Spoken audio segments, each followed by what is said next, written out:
If you value your reputation as a professional, intend to build credibility with your audience, and want to increase personal presence, avoid making these comments in your next presentation. I don't know why they asked me to do this. Speakers often intend this opening throwaway line to show humility, as in, aw shucks, who am I to do this when there's so many other more qualified people who could do a better job? The intention is good, but the technique is bad. As a speaker, your first job, your primary job in audience analysis, is to know why you've been asked to speak. What's the unique perspective you bring to the topic or to the group? Not knowing what you bring to the table does not instill confidence in the audience that you're about to deliver value for them. Another thing you don't want to say. The funniest thing happened to me a few years ago or weeks ago or whatever. After such a statement, the audience will beg to differ. That is, after you tell that funny story, the likely reaction will be, that wasn't so funny. Why? Because you set the group up for disappointment. You set them up by telling them how they're supposed to react.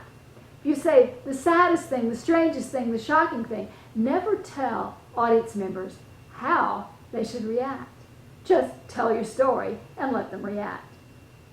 The third thing not to say, you've probably heard all this before, but so why tell them what they already know?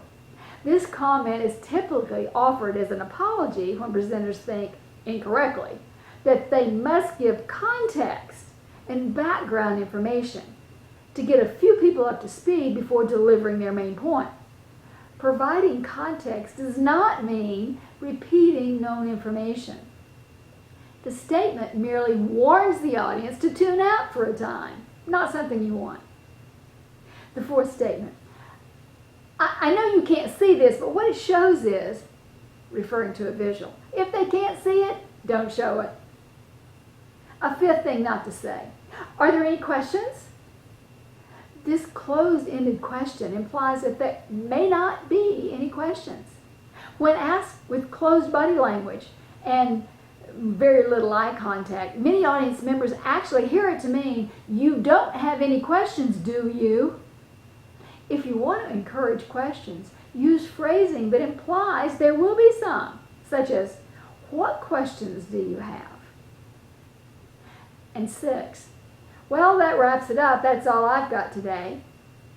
Your close represents your last chance to drive your message home. Never waste this point of high impact with the Donald Duck close. That's all, folks. As I said in my book, Speak with Confidence, more than 12 years ago, and end with a wallop, not a whimper. Count how many times you hear one of these statements in the next round of presentations in your organization.